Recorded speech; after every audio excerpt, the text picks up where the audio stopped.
I was 42 years old, a successful software architect named Mark Jensen, and I thought I had everything figured out. I had a beautiful home, a fulfilling career, and a wife, Clara, who was, or so I believed, my partner in everything. She was a driven marketing executive, 38, and lately her career had become all-consuming. That's what she told me anyway. She was constantly flying to major cities, New York, London, Miami, for crucial client pitches and high-stakes negotiations. I was proud of her ambition. In November 2024, she was scheduled for a 4-day trip to Miami. She'd been stressed, working late, and I thought a romantic surprise would be the perfect way to show my support. I booked a last-minute flight, secured a suite at the luxurious Grand Hyatt where she was staying, and planned to appear just as she finished her final presentation, whisking her away for a quiet evening. I pictured her face lighting up with delighted shock. I arrived late that Wednesday afternoon, the Miami heat hitting me like a physical wave. I checked into my room, changed quickly, and texted Clara. Just landed, heading to the hotel bar. Thought I'd crash your pitch tomorrow. I didn't mention I was already in the building. I positioned myself near the lobby entrance, a perfect vantage point to watch the elevators and the grand staircase.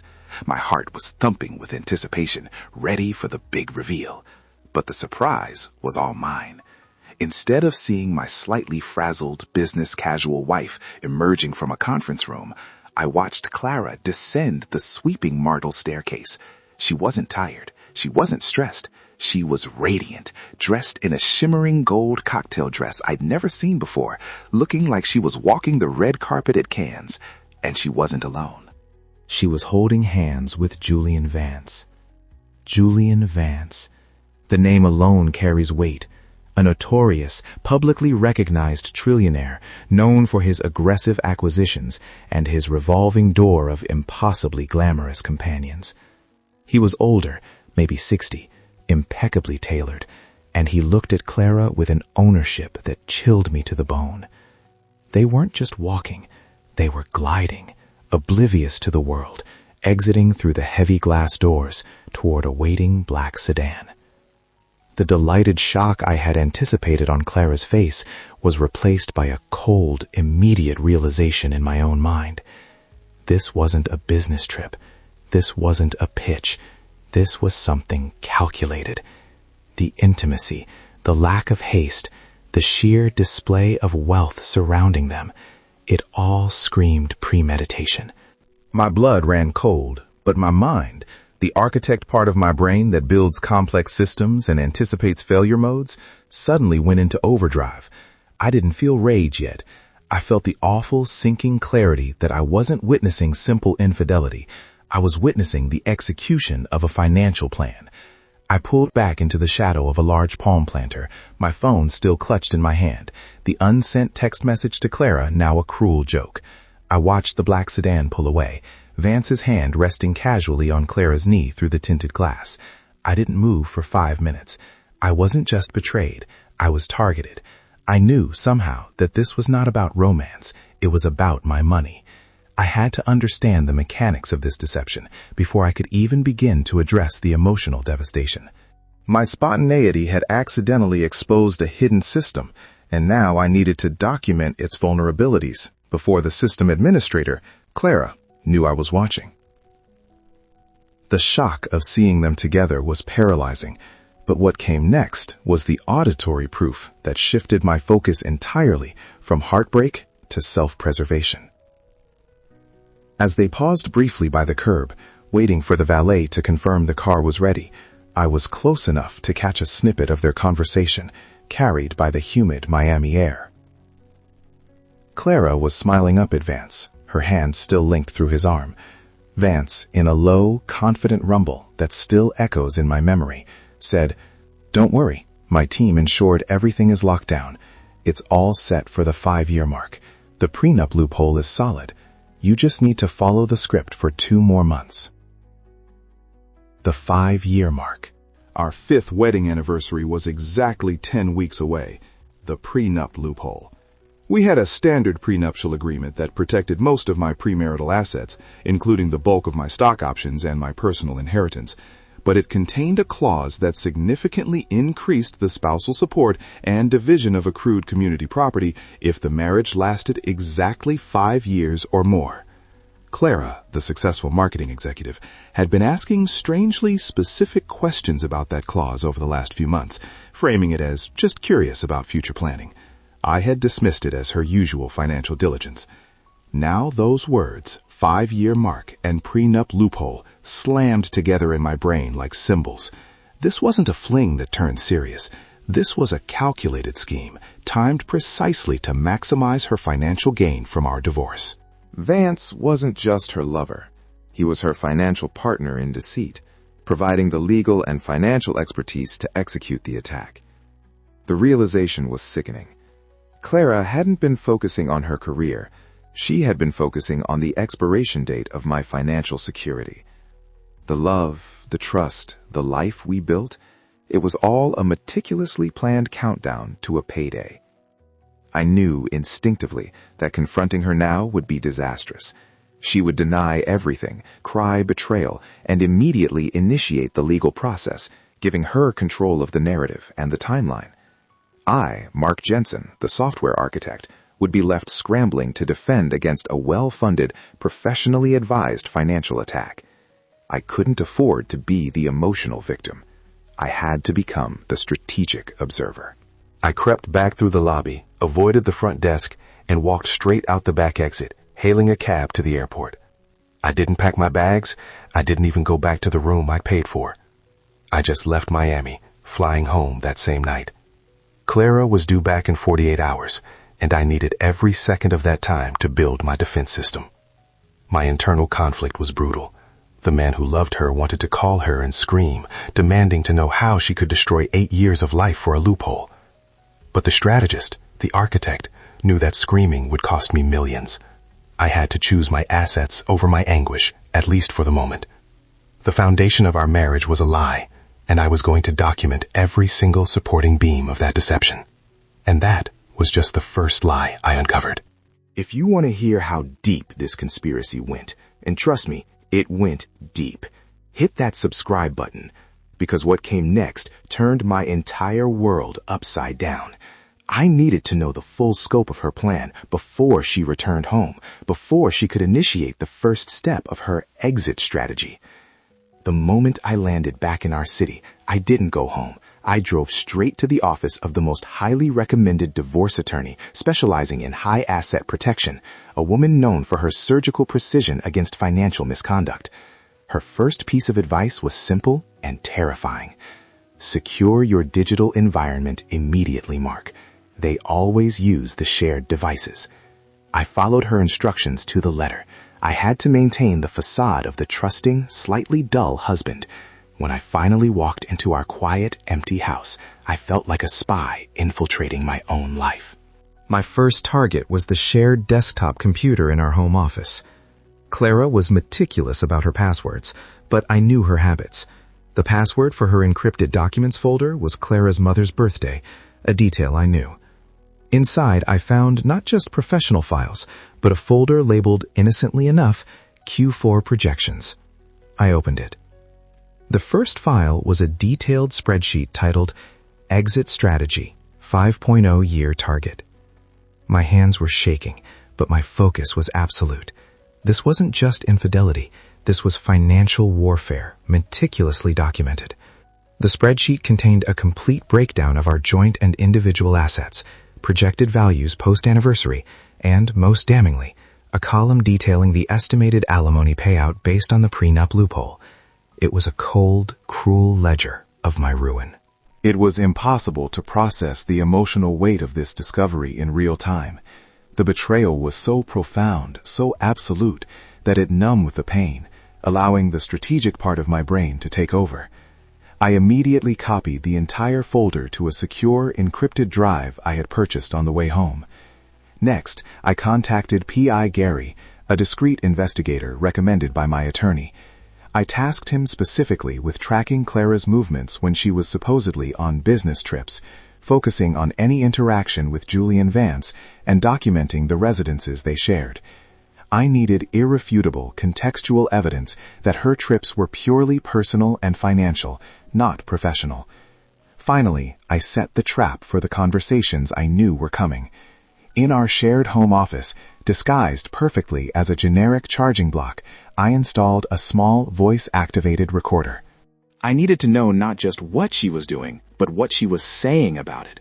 I needed her own voice to condemn her plan. The internal struggle was immense. I was sharing a bed with a woman who was actively planning my financial destruction, yet I had to smile, ask about her client pitch, and pretend everything was normal. But seeing that spreadsheet, that calculated, cold-blooded plan, gave me the necessary distance. I was no longer fighting for a marriage. I was fighting for my future. Most people would have exploded right there, smashing the computer and demanding answers. But I knew that emotional reaction was exactly what she was counting on. If you respect the strategic approach to dealing with calculated betrayal, where you gather all the facts first to protect yourself, tap that like button. I needed to be smarter, colder, and faster than she was. Clara returned home 2 days later, exhausted and slightly irritable, the perfect cover for a tough business trip. I played the role of the supportive husband, listening intently to her fabricated stories of client negotiations. Meanwhile, the PI was already working, and the silent recorder was waiting patiently in the home office. The first piece of devastating evidence arrived from PI Gary less than a week later. It was a package containing high-resolution photographs, not blurry paparazzi shots, but clear documentation of Clara and Julian Vance entering and leaving a private, non-hotel residence in Miami, then London, and then a ski chalet in Aspen. The dates correlated exactly with her crucial client pitches. The photos confirmed the ongoing, lavish affair and her complete deception. But the real soul-crushing blow came from the recorder. Clara had claimed she needed the home office for a late-night conference call with her team. I retired early, pretending to be asleep, my headphones ready. The next morning, I retrieved the device and found a 45-minute recording. It wasn't a conference call. It was Clara speaking to a friend, or perhaps a confidant, on speakerphone. I pressed play, and the sound of her voice, light and dismissive, detailing my ruin, hit me. Honestly, Penelope, it's been exhausting, but Vance's team is brilliant. They set up the offshore account last month, totally untraceable from the joint funds. I've been shifting small amounts, calling it reimbursed business expenses, into the joint account and then moving it out. It's perfect. Then came the part that made the blood drain from my face. Clara laughed, a genuine, carefree laugh I hadn't heard directed at me in months. The best part is Mark.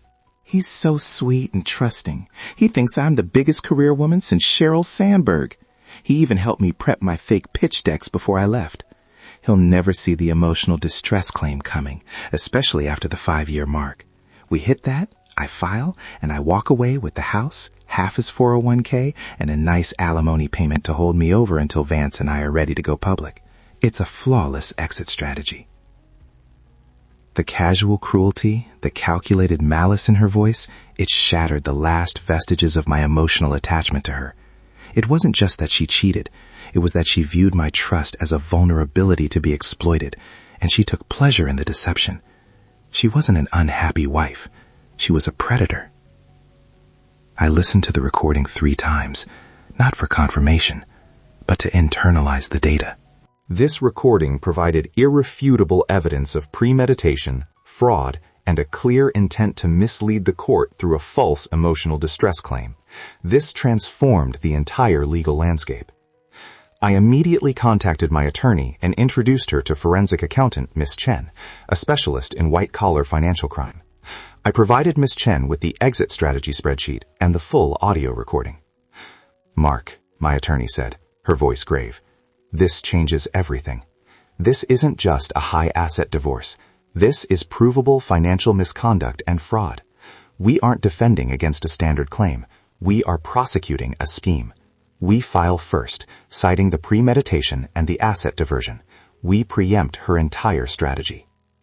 The decision was made. I would spend the next few weeks building a completely unassailable case, allowing Clara to continue living her lie, confident in her imminent payday.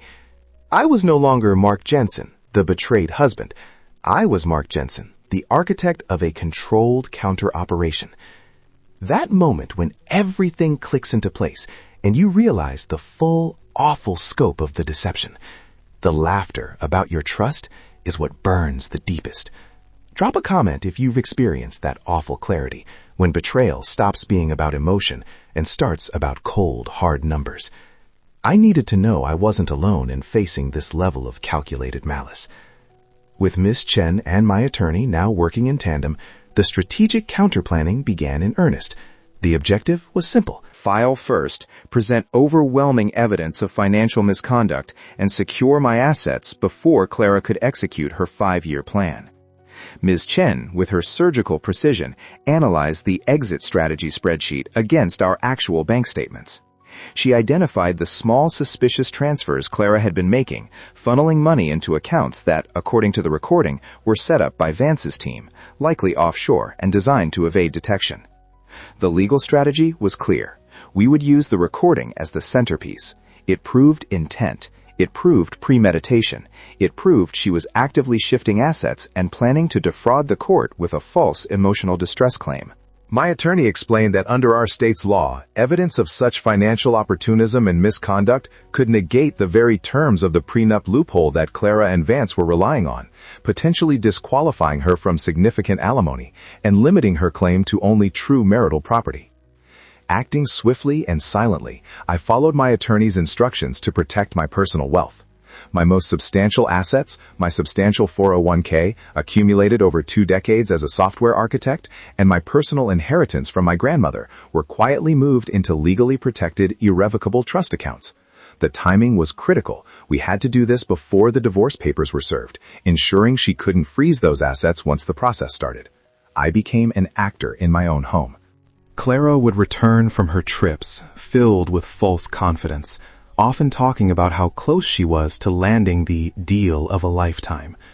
I would nod, ask superficial questions, and even planned a seemingly romantic dinner for the following week, a final ironic gesture of celebration for her impending 5-year mark. I was living 2 separate lives, the loving husband in the evenings and the relentless investigator during the day, coordinating with my legal team and Miss Chen. The tension was immense, but the clarity of my purpose kept me focused. I wasn't seeking revenge. I was seeking justice and financial self-defense. Every time I felt a flicker of guilt about deceiving her, I simply replayed the section of the recording where she laughed about my trust. That extinguished the guilt immediately. The legal team prepared the final documents, a comprehensive filing that included the PI photos, the spreadsheet copies, and transcripts of the recorded conversation, packaged as undeniable proof of calculated financial fraud. The D-Day for filing was set for a Friday evening, a time chosen specifically because lawyers and banks would be closed, giving Clara 0 opportunity to react strategically before the following Monday. If you want more deep-dive stories about people who turned the tables on betrayal using strategic planning and professional resources, the membership gives you access to content that goes even further. Consider joining the channel membership. It's a community for those who refuse to be victims. The week leading up to the execution was the most surreal period of my life. Clara was buoyant, almost giddy. She was finalizing her preparations for the 5-year mark, completely unaware that I was finalizing mine. Miss Chen delivered the final forensic report on Wednesday. It was a masterpiece of financial documentation, confirming not only the asset diversion, but also linking the transfers directly to shell corporations known to be associated with Julian Vance's less savory business dealings. The report was the final, crucial piece of evidence, turning circumstantial suspicion into irrefutable, court-ready proof. That night, while Clara was out celebrating with friends, likely discussing her imminent financial windfall, I secured the last of my personal belongings. I went through photo albums, took down artwork that held only personal significance to me, and moved irreplaceable items into storage.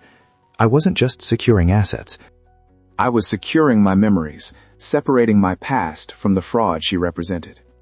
I left the marital home physically and emotionally empty of anything that mattered solely to me. I was ready to walk away with nothing but my future intact. On Thursday, Clara casually mentioned her plans for Friday evening. "I have a very important call at 6 p.m., Mark," she said, tapping away on her laptop. "It's a big, confidential finalization. Please don't interrupt me." I smiled sweetly. "Of course, darling. I'll order takeout and watch the game quietly in the living room." It was the perfect window. A confidential finalization was undoubtedly a celebratory call with Vance, confirming their plan was ready to launch. She would be relaxed, confident, and completely unprepared. I confirmed with my attorney and the process server. 6 p.m. on Friday. Simultaneous action. The papers would be filed electronically exactly at 6 p.m., and the server would be at our door moments later. As I waited, focused and calm, I thought about all the practical steps I had taken. The PI, the secure drive, the trusts, the forensic accountant. It wasn't about luck. It was about preparation. It was about recognizing that when facing a planned attack, you must respond with strategy, not emotion. I've penned something in the first comment that might help if you're navigating a difficult relationship situation where documentation and legal protection are paramount. Check out the resources. It's crucial to be ready before they make their move. Friday arrived, heavy with anticipation. At 5:50 p.m., Clara was locked away in the home office, dressed in a silk robe, sipping champagne. I sat in the living room, ostensibly watching a basketball game, my phone resting on my knee, waiting for the attorney's confirmation text. At 6 p.m. exactly, the phone buzzed. Filed. Go. A sharp knock came at the front door. Clara didn't hear it over her headphones. I opened the door to the process server, who handed me a confirmation receipt and then a thick envelope. I walked into the home office, shutting the door quietly behind me. Clara looked up, annoyed. She was on speakerphone. Vance's voice was clear, sounding impatient. "So, my darling, once we hit that mark and the papers are served next week, you're free and wealthy. Cheers to the 5-year plan." Vance chuckled. Clara raised her glass. "To the 5-year plan, and to Mark's blissful ignorance." I interrupted their celebration. "I'm afraid that plan has been preempted, Clara." She stared at me, her smile freezing. Vance immediately went silent on the line. I walked to her desk and calmly placed the thick envelope in front of her. "These are divorce papers, Clara. Filed 5 minutes ago. You've been served." Her reaction was textbook denial. "What? Mark, this is ridiculous. What are you doing? I'm on a call." "You were on a celebratory call with your financial accomplice, Julian Vance," I corrected, looking directly at the speakerphone. "Hello, Julian. I hope your legal team is ready for a fraud investigation." Vance hung up instantly. Clara's face went white. She snatched the papers, scanning the first page. "You can't do this. You have no grounds. I'll claim emotional distress, Mark. I swear I will ruin you." "You won't," I said, my voice steady, pulling out my phone. I tapped the screen and played the recording from Block 4. The sound of her voice, detailing the offshore accounts, planning the false emotional distress claim, and laughing about my trusting nature, filled the room. Clara stumbled back, clutching her chest. "That's illegal. You recorded me." "In my own shared office, yes. It proves premeditation, Clara, and intent to commit financial fraud," I countered, pulling out the forensic report summary. Miss Chen's report details the asset diversion into Vance's shell accounts. The prenup loophole you banked on, it's irrelevant now. We filed first, citing financial misconduct. You won't be maximizing anything. You'll be lucky to keep what you came into the marriage with. The panic in her eyes was absolute, the calculated facade completely shattered. The realization that her meticulously planned scheme had collapsed in a matter of 5 minutes was the most satisfying moment of justice I have ever experienced. That feeling when the truth finally comes out, when the trap closes on calculated deception. If this story has given you anything, even just validation or a sense of hope, a super thanks means the world and keeps these stories coming. The aftermath of the Friday night confrontation was swift, brutal, and entirely favorable to me, Mark Jensen.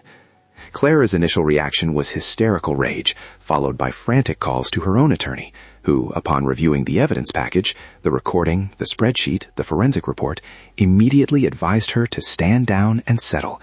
The evidence of premeditative financial misconduct was overwhelming. The legal battle lasted only 4 months, a fraction of the time and cost it would have taken if Clara had filed first and I had been forced onto the defensive. Because we successfully established the case as financial fraud rather than a simple no-fault divorce, the court severely limited her claims. Clara was forced to settle quickly, receiving far less than she had calculated in her Exit Strategy 5.0 year target spreadsheet. My premarital assets, including my 401k and inheritance, remained legally protected in the trusts I had established. She walked away with a minimal, court-mandated share of the true communal property, a fraction of the millions she had planned to claim. The fallout extended far beyond the courtroom. Julian Vance, the trillionaire, severed all ties immediately. He had zero tolerance for legal exposure, and Clara's documented association with his shell corporations and her public fraud case was a liability he couldn't afford. He vanished from her life, leaving her without her financial backer and her future. Professionally, the consequences were devastating for Clara. In the close-knit world of high-stakes marketing, the details of her business trips and her association with Vance's questionable financial dealings became known. Her reputation for sharp business acumen morphed into one of calculated deceit. She lost clients and opportunities, her career trajectory plummeting as fast as her legal claims. I reflected on the fact that while I had lost a wife, I had saved my entire financial future. Had I confronted her in Miami or reacted emotionally, I would have spent a decade in court, hemorrhaging money, while she controlled the narrative. Instead, through cold strategic preparation, I had secured a favorable settlement and exposed the fraud for what it was. The cost of hiring Miss Chen and P.I. Gary was negligible compared to the millions I retained. The legal process validated the strategic method. Document everything, trust no one until the papers are signed, and always file first when facing premeditated attack. Everything about documentation, evidence gathering, and legal protection in these high-stakes situations is covered in what I've pinned in the comments. Worth checking out if you ever feel that instinct that something is wrong. Preparation is your only defense against a calculated plan. A year passed. I sold the marital home, a monument to a life that had been a lie, and bought a smaller, peaceful apartment near the city center.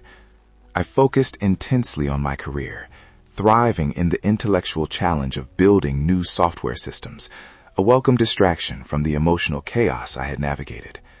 I dedicated myself to rebuilding Mark Jensen, the man, not just Mark Jensen, the strategist. I focused on fitness, lost 20 pounds, and rediscovered hobbies I had abandoned during the intense years of Clara's career focus. The constant stress and subtle manipulation were gone, replaced by a deep, profound peace. The emotional recovery was the hardest part.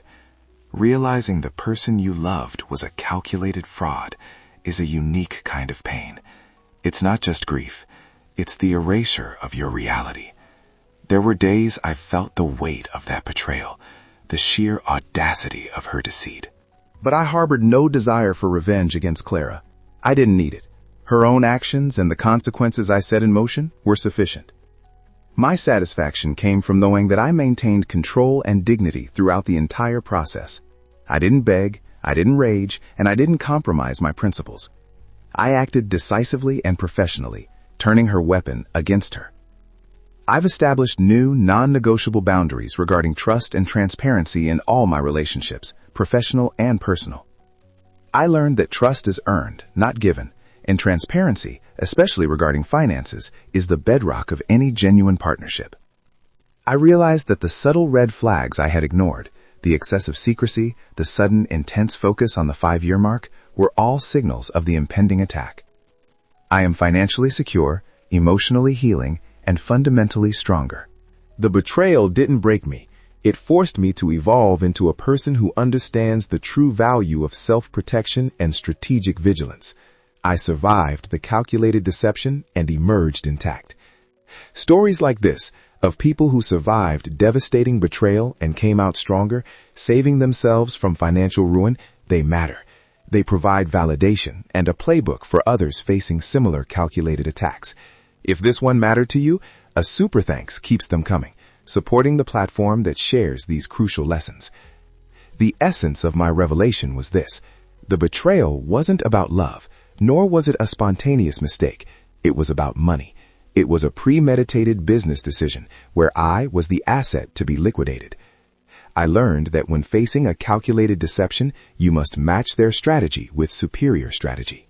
Emotional reaction is a luxury you cannot afford. You must document, consult experts, and act decisively to secure your position. That cold determination, the ability to maintain the facade while gathering the truth, is what saves you. I often think about that moment in the Grand Hyatt lobby. I went there hoping to surprise my wife with love, and I left having discovered a plan designed to ruin me. That accidental discovery saved my life, or at least the life I had built. My final message is simple and empowering. Trust your instincts when something feels off, and never, ever rely solely on someone else's good intentions when your financial future is at stake. Be vigilant. Be prepared. Sometimes the greatest love story you write is the one where you protect yourself. Always be ready to look closer at the spreadsheet.